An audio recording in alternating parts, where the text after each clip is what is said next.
Hello everyone and assalamualaikum. Kumusta kayo mga guys, mga sisi? For today's video mga guys, mga sisi, mga marites, mga maritos, ay niya po may kaganapan ko kahapon ato.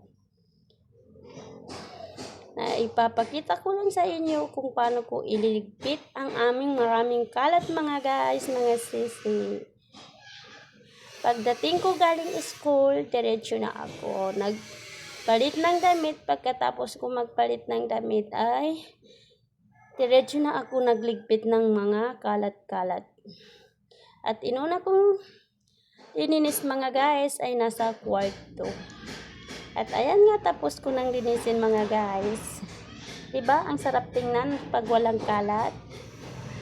Kayo talaga sa aking pagtatagalog kasi hindi talaga ako sanay magtagalog, pero nakakaintindi talaga ako ng Tagalog mga guys. At isunod ko naman dito sa sala mga guys. Napakarami ring kalat dito sa sala kasi dito kami natutulog sa sala mga guys.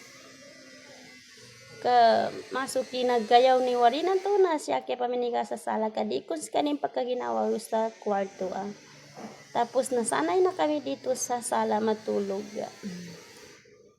At namba paganan sa mga diray masopana pinanapuan ko mga guys. Kaapya umanggay abana puan mo na di ko katawang kaarampon makwako. Kaya na mga wata bandaray mat mga guys na hangon taman pagkabuputian.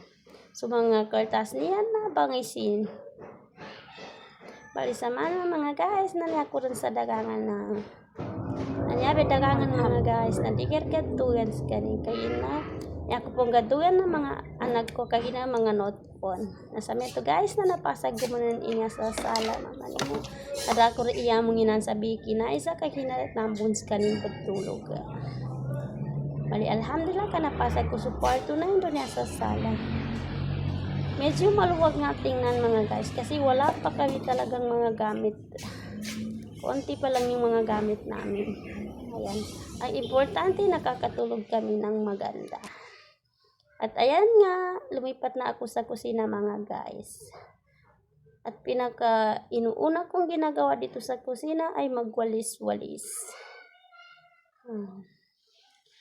Kasi parang ilang araw na hindi nalinis kasi sobrang daming basura mga guys.